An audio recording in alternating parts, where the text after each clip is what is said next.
جو اب ہڈیوں کا ڈھانچہ بن گئے تھے مسکراہٹ کے سبب اوپر کو اٹھے۔ یہ مسکراہٹ! 1 مہینہ پہلے تک یہ جاندار مسکراہٹ اس کے سرخ چہرے کے پٹے کھینچتی تھی تو خوبصورت چمکتی آنکھیں اور چمکنے لگتیں۔ دوران، میں جاتے ہوئے تمہیں ایک سچ بتانا چاہتا ہوں، ایک ایسا سچ جو تمہاری زندگی سے جڑا ہے۔ اگر میں نے تمہیں یا نہ بتایا تو بہت زیادتی کر جاؤں گا تمہارے ساتھ، شاذیب باجی کے ساتھ۔ وہ ایک پل کے لیے نگاہیں جھکا گیا۔ دوران اس کے ہاتھ کی کپکپاہٹ اپنے ہاتھ پر بخوبی محسوس کر رہا تھا۔ بولنے کے باعث اس کی سانسیں اکھڑنے لگیں۔ چاچو، بعد میں بتا دیجیے گا، ابھی مت بولیں، ڈاکٹر نے منع کیا ہے زیادہ بولنے سے۔ دوران نے اس کے ہاتھ پر دباؤ ڈالتے محبت سے منع کیا، جبکہ ذہن اس کی کسی انہونی سوچ پر ٹھٹک گیا تھا۔ وہ کوئی بہت ہی گہرا راز بتانے جا رہے تھے، ایک ایسا راز جو اس کی کایا پلٹنے والا تھا۔ نہیں، میرے پاس وقت بہت کم ہے اور یہ بات بتانا بہت ضروری ہے۔ دوران، تم نوین بھائی کے بیٹے نہیں ہو۔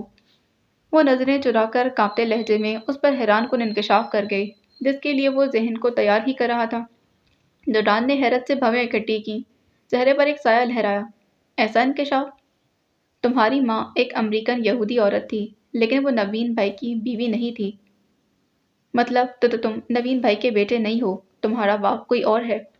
یاور نے نگاہیں اٹھائیں جن میں شرمندگی کی گہری چھاپ تھی۔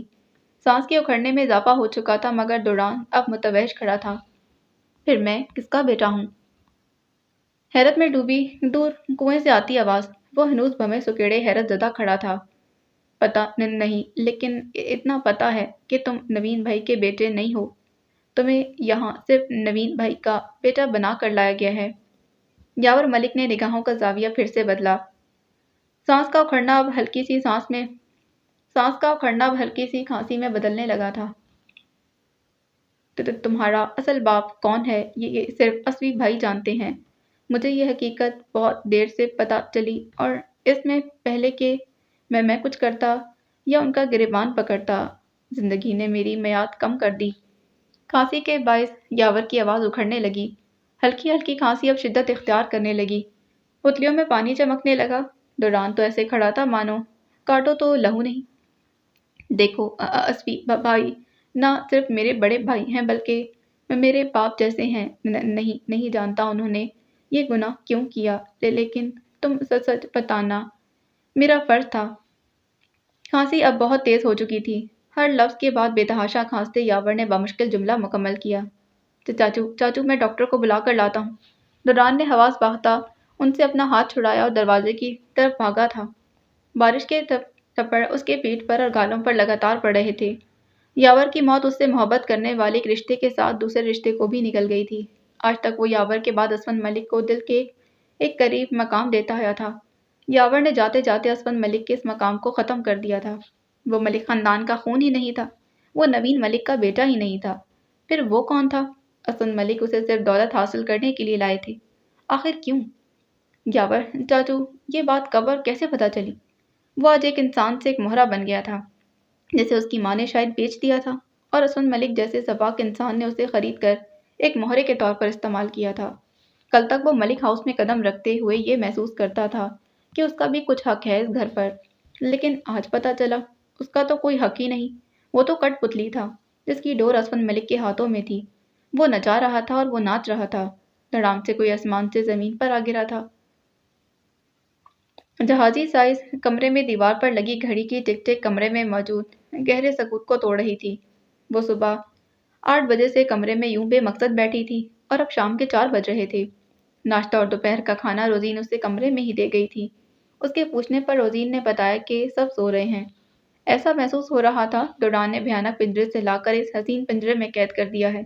ٹی وی دیکھنے کا شوق اسے تھا نہیں، بالکنی سے کمرے اور کمرے سے بالکنی، اب تک وہ ہزاروں چکر لگا چکی تھی۔ بیڈ کے کنارے پر ٹانگیں لٹکائے ہاتھ پر ہاتھ دھرے بیٹھی تھی جب دروازے پر ہونے والی دستک نے گھنٹوں پر محیط خاموشی کو توڑا تھا۔ نگاہ دروازے پر اٹھی ہی تھی کہ دروازہ کھل گیا۔ روبی نکسک سی تیار ڈریس کوٹ پینٹ میں ملبوس دروازے کے ہتھے کو تھامے کھڑی تھی، جو احتراماً اپنی جگہ سے اٹھی۔ سامنے کھڑی خوبصورت عورت کی آنکھوں میں خود کے لیے موجود بے پناہ نفرت اس سے مخفی نہیں تھی۔ وہ دوران کی کیا لگتی تھی وہ نہیں جانتی تھی، لیکن اس کا حلیہ بتا رہا تھا کہ اس گھر کا اہم فرد ہے۔ قیمتی لباس، چمکتے سنہری بال، ریشم کے دھاگوں کی طرح کندھوں کو چھو رہے تھے۔ آنکھوں کے گرد اور گردن پر ہلکی سی جھریاں میک اپ سے بھی نہیں چھپ سکی تھیں۔ چپتی نگاہوں میں اسے دیکھتے وہ اب اس کے سامنے کھڑی تھی۔ دوران کو کب اور کیسے جانتی ہوں؟ تیکھے سے لہجے میں جانتی نگاہیں اس پر گاڑی وہ سوال کر رہی تھی، جو اس کے لب و لہجے اور خود کو جانچتی نگاہوں سے گڑبڑا گئی۔ ایسا کچھ تو دوران کے ساتھ اس نے طے ہی نہیں کیا کہ کوئی اگر یہ سوال کرے گا تو اسے کیا جواب دینا ہے۔ میرا مطلب ہے یہ پسندیدگی کا کیا چکر ہے؟ آج سے پہلے تو کبھی دوران نے ہم سے ذکر تک نہیں کیا، اور اس سب کے بارے میں اتنی محبت، اتنی چاہت اتنے سالوں سے کہاں چھپی ہوئی تھی؟ تم اور اس کی یہ محبت۔ جوئی کے کچھ بھی جواب نہ دینے پر وہ نخوت سے سوال کو تفصیل دے رہی تھی۔ ہم کراچی میں ملے تھے۔ اپنی گھبراہٹ پر قابو پاتے متوازن لہجے میں مختصر جواب دیا۔ روبی استہزائیہ مسکراہٹ کو گہرا کر چکی تھی۔ یہ تو کامن سینس کی بات ہے، کراچی میں ہی ملے ہوں گے۔ دوران بھی 7 سال پہلے کراچی میں ہی تھا، مگر میں یہ جاننا چاہتی ہوں کہ وہ یہ کیوں کہہ رہا ہے کہ وہ تم سے پیار کرتا تھا؟ خمدار ابرو بڑے معنی خیز انداز میں اچکا کر سوال کیا۔ جوئی کو عجیب سی گھبراہٹ ہوئی، ذلت جیسا احساس۔ میں سمجھی نہیں آپ کی بات سمجھ میں آنے پر حیرت ظاہر کی۔ دوران نے اس امتحان سے گزرنے کے لیے تو تیار ہی نہیں کیا تھا۔ وہ اس وقت بری طرح تذبذب کا شکار تھی۔ شیشے میں اپنا چہرہ دیکھو، سمجھ جاؤ گی۔ روبی کی ناک نخوت سے اوپر کو چڑھی تھی، لہجہ کاٹ تار تھا اور لبوں پر استہزائیہ مسکراہٹ نے جوئی کو جھنجھوڑ کر رکھ دیا تھا۔ زمین میں گڑ جانے جیسا احساس ہوا۔ بے ساختہ اس کا ہاتھ اپنے بالوں کو درست کر گیا تھا، جو نہانے کے بعد پھر سے اپنی ایسی گھنگریالی حالت میں موجود تھے۔ وہ اب ڈھیلی سی پونی میں قید تھے، جن سے کچھ لٹیں نکل کر گالوں پر اور گردن کو چھو رہی تھی۔ کل والے لباس کے اوپر اس وقت وہ سیاہ سفید چیک دار شال کو کندھوں تک ڈالے ہوئے تھی۔ میں حیران تو اس بات پر ہوں، دوران کیسے اتنی معمولی شکل کی لڑکی سے محبت کا دعوے دار ہو سکتا ہے؟ روبی نے بڑے ناز سے اپنے ریشمی بالوں کو جھٹکا۔ دوران کی پسند کبھی معمولی نہیں ہو سکتی۔ عقب سے دوران کے سپاٹ مگر گرجدار لہجے میں کہے گئے جملے پر دونوں ایک ساتھ چونکی۔ گہرے نیلے رنگ کی گول گلے والی جرسی کے نیچے نیلی جینس پہنے وہ کمرے کے کھلے دروازے سے اندر داخل ہو رہا تھا۔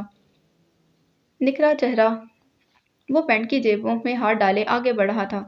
جوئی کا اترا چہرہ اور روبی کی موجودگی پل بھر میں دوران کو سب سمجھا گئی تھی۔ بہت افسوس ہوا مجھے یہ جان کر کہ سبرینا جیسے چاند کو تم نے اس گرہن کے لیے ٹھکرا دیا۔ روبی کے لہجے میں برسوں کا زہر امڈ آیا تھا۔ وہ جوئی پر سے توجہ ہٹا کر اب تیوری چڑھائے دوران سے مخاطب تھی۔ ٹکرایا انہیں جاتا ہے جنہیں اپنایا جائے۔ ٹھہرا مگر چپتا لہجہ روبی کی طرف بنا دیکھے جواب دیا۔ اسی طرح چلتا جوئی کے مقابل آ کھڑا ہوا۔ سویٹ ہارٹ، کیسا لگا اپنا گھر؟ چہرے کا رخ جوئی کی جانب موڑا۔ روبی کو بری طرح نظر انداز کرتے مسکراہٹ سجائے میٹھے لہجے میں پوچھا۔ محبت میں ڈوبا شیریں لہجہ۔ جہاں جوئی کی گھبراہٹ پر مرہم بنا، وہاں روبی تلملا اٹھی تھی۔ اچھا ہے، بمشکل لہجے کی گڑبڑاہٹ پر قابو پاتے دھیمے لہجے میں جواب دیا۔ روبی کے ناک کے نتنے پھول رہے تھے۔ دوران اب مکمل طور پر جوئی کی طرف رخ موڑ چکا تھا، اپنے اور اس کے بیچ کا فاصلہ کم کیا۔ جھوٹ، تم نے ابھی دیکھا ہی کہاں گھر؟ چلو گھر دکھا دوں تمہیں، اور بتاؤ تمہیں کہ تمہیں کہاں کہاں چین چاہیے۔ جوئی کے چہرے پر آتی لٹ کو دائیں ہاتھ سے اس کے کان کے پیچھے کرتے کہا۔ کان کی لوک پر دوران کی انگلیوں کا لمس سنسناہٹ بن کر رگوں پہ میں اترنے لگا۔ روبی کا چہرہ آتش ہوا۔ یہاں مزید ٹھہرنا خود کو جھلسانے کے مترادف تھا۔ وہ بھی باہر جانے کے لیے نکلا تھا جب روزین نے بتایا کہ میم روبی جوئی کے کمرے میں گئی ہیں۔ غصے میں جبڑے بھینچے وہ فوراً اوپر آیا تھا، اور یہاں کا منظر بالکل ویسا ہی تھا جو اس نے سوچا۔ پچھتاؤ گے ایک دن، بہت پچھتاؤ گے۔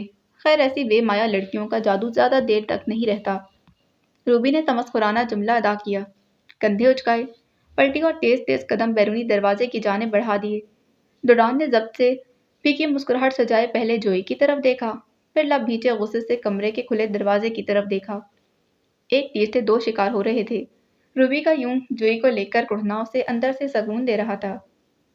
1-2 منٹ خاموشی رہنے کے بعد ضبط کرتے چہرے کے ساتھ وہ جوئی کی طرف متوجہ ہوا، جو مجرموں کی طرح اترا چہرہ لیے کھڑی تھی۔ سوری، یہاں کے افراد کے بارے میں تمہیں کچھ نہیں بتا سکا۔ دائیں برو پر انگلیاں چلاتے ہلکی سی شرمندگی ظاہر کی۔ ایک ہاتھ پینٹ کی جیب میں ڈالے اور دوسرے سے بھویں سہلاتا ہوا وہ شاید تعارف کے لیے الفاظ تلاش کر رہا تھا۔ یہاں میرے علاوہ 3 لوگ اور موجود ہیں۔ کل لاؤنج میں جو ملے تھے وہ ہیں اسود ملک، یہ جو ابھی گئی ہیں یہاں سے۔ ہلکا سا خم دیتے ہوئے جیب سے رومال نکال کر دروازے کی طرف اشارہ کیا۔ روبی کی آنکھ کی پتلیاں فوراً اس کے اشارے کی طرف اٹھی۔ یہ روبی ملک ہے، ملک اسمند کی وائف۔ جوئی آہستگی سے یوں سر ہلا رہی تھی جیسے وہ کوئی سبق پڑھا رہا ہو۔ وہ صرف نام بتا رہا تھا، رشتہ نہیں۔ جوئی الجھی۔ ان دونوں کا ایک بیٹا ہے، برہان ملک۔ آپ کے کیا لگتے ہیں یہ لوگ؟ بے ساختہ سوال تھا۔ وہ ان سب کے نام نہیں، ڈوران سے ان کا رشتہ جاننے میں دلچسپی رکھتی تھی۔ آپ میری کیا لگتی ہیں؟ سپاٹ اور روکھے لہجے میں الٹا اور عجیب سوال کیا۔ بابے میں کھٹی کیے وہ جوئی کی آنکھوں میں گہری آنکھیں گاڑے کھڑا تھا۔ ابھی کچھ دیر پہلے والی مٹھاس، لبوں کی مسکراہٹ سب غائب تھی۔ کتنا اجنبی لگ رہا تھا وہ اس سے اس طرح سوال کرتے۔ آسمان سے زمین پر لا پٹکا تھا۔ جوئی کا چہرہ پل بھر میں دھواں ہوا۔ میں کچھ نہیں لگتی۔ خفت سے گھٹی آواز حلق سے برآمد ہوئی، جبکہ وہ اسی طرح سپاٹ چہرہ اور پیشانی پر بل لیے دروازے کی طرف قدم بڑھا چکا تھا۔ وہ لج گئی۔ کون تھی یہ عورت؟ اور جس کو ٹھکرانے کا وہ ذکر کر رہی تھی؟ وہ کیا اتنا غلط سوال پوچھ لیا تھا میں نے؟ کون ہے وہ؟ نہیں، میں کون ہوتی ہوں یہ سب جاننے والی؟ میں تو اس سے ایسے رشتے سے پوچھ رہی تھی جیسے میں سچ میں اس کی ہونے والی بیوی۔ اسی لیے اس نے میری اوقات دکھائی ہے مجھے۔ بیڈ پر ڈھہنے کے سے انداز میں بیٹھی وہ ذہن میں انگنت ابھرتے سوالوں کو سوچ رہی تھی۔ کمرے میں اب پھر سے گھڑی کی ٹک ٹک تھی۔ رات کے اندھیرے کو چیرتی امریکہ کی چمکتی دمکتی عمارتیں اس یک بستہ رات میں جدید دنیا کا حسین نظارہ پیش کر رہی تھیں۔ انہی عمارتوں میں سے ایک عمارت کی 12ویں منزل پر موجود اس حسین اپارٹمنٹ کے لاؤنج میں سفید شرٹ اور سیاہ پینٹ میں ملبوس، ہلکے زرد رنگ بالوں والا ہاروی شیشے کی بنی دیوار کے پار امریکہ کی آسمان سے باتیں کرتی عمارتوں پر نظریں جمائے خوفزدہ کھڑا تھا، ایک ہاتھ میں فون کو کان سے لگائے اور دوسرا سفید ہاتھ دیوار پر رکھے۔ اب وہ لڑکی مجھے واپس لا کر دو گے تم؟ ہاروی کے کان کو لگے فون پر شیون کی گرجدار آواز ابھری تھی۔ امریکہ واپس آیا آج دوسرے دن کا اختتام تھا۔ وہ جو یہ سمجھ رہا تھا کہ شیون اس لڑکی کو بھول جائے گا اور وہ لوگ بھی چپ سادھ لیں گے، تو وہ غلط تھا، سراسر غلط۔ تم اس لڑکی کی قیمت بتاؤ کتنی ہے؟ تم سے پہلے بھی کتنی لڑکیاں خریدتا ہوں، سمجھو وہ میں نے خرید لی، بھول جاؤ اور چھوڑ دو اس بات کو۔ نہیں بھولوں گا، نہیں چھوڑوں گا۔ شیون کے چنگل سے آج تک کوئی لڑکی یوں بچ کر نہیں نکلی۔ وہ مجھے چاہیے وہ مجھے۔ وہ پاگلوں کی طرح چیخا تھا، غصے سے آواز کانپ رہی تھی۔ اس کے بڑھتے غصے سے ہاروی کے چہرے پر خوف کے آثار بڑھ رہے تھے۔ دیکھو شیون، یہ پاگل پن ہے۔ ڈوران کوئی معمولی آدمی نہیں، مجھے خبر ملی ہے اس نے سیکیورٹی بڑھا لی ہے۔ کل جب وہ اس لڑکی سے شادی کرے گا تو وہ بھی عام نہیں رہے گی۔ میں اسے یوں وہاں سے نہیں نکلوا سکتا، پھنس جاؤں گا میں، سمجھو اس بات کو۔ ہاروی نے بے چینی سے رخ بدلا، چہرے پر بے چارگی تھی اور لہجہ التجائیہ۔ میں کچھ نہیں جانتا، وہ لڑکی میری ضد بن گئی ہے، مجھے اسے سزا دینی ہے، دردناک سزا، اس کی جسم سے خون تک نچوڑ لوں گا میں۔ وہ دانت پیس سے گڑا رہا تھا۔ ہاروی نے زرد پٹے چہرے کی پیشانی سہلائی، زبان تالو سے جا لگی۔ شیون اس پر گرج رہا تھا۔ تم اگر میری مدد نہیں کرو گے تو میں تمہیں ویسے بھی پھنسا دوں گا، تمہارا سارا کچا چٹا کھول کر رکھ دوں گا میں۔ ہاروی کا چہرہ زرد سے سفید پڑا، لٹھے کی مانند سفید، آنکھ کی پتلیوں میں خوف ابھرا اور پھر یہ لگتی وہ معدوم ہوا۔ دیکھو، اس کے لیے پھر یہ مار دھاڑ نہیں بلکہ کچھ سازش کرنی پڑے گی، ڈوران کی طرح چالاکی سے ہی لڑکی واپس لانی پڑے گی۔ ہاروی کا گہری سوچ میں ڈوبا لہجہ۔ ڈوران کو مات اسی کے انداز میں دینی تھی، شیون کو لڑکی واپس دیے بنا کوئی چارہ نہیں تھا۔ سازش کرو، دنگا کرو، کچھ بھی کرو، مجھے وہ لڑکی چاہیے بس، زندہ سلامت۔ شیون فون بند کر چکا تھا، جبکہ ہاروی ابھی تک فون کان سے لگائے گہری سوچ میں ڈوبا ہوا تھا۔ رخ پھر سے شیشے کی بنی دیوار کی طرف مڑا، آنکھ کی پتلی میں اب روشنیاں چمک رہی تھیں۔ کراچی یونیورسٹی آف کامرس کی وسیع عمارت میں لان راہداریاں، جماعت کے کمرے اور لائبریری میں انگنت طلباء کتابوں میں سر دیے بیٹھے تھے۔ وہیں گھاس پر بیٹھی جوئی کی گود میں کھلی کتاب پر گرتے آنسو برق میں جذب ہو رہے تھے۔ سفید سوٹ میں ملبوس سبز گھاس پر بیٹھی وہ غمناک مگر معصوم اور مقدس لگ رہی تھی۔ آمنہ نے محبت سے جوئی کی آنکھوں سے تر چہرے کو دیکھا۔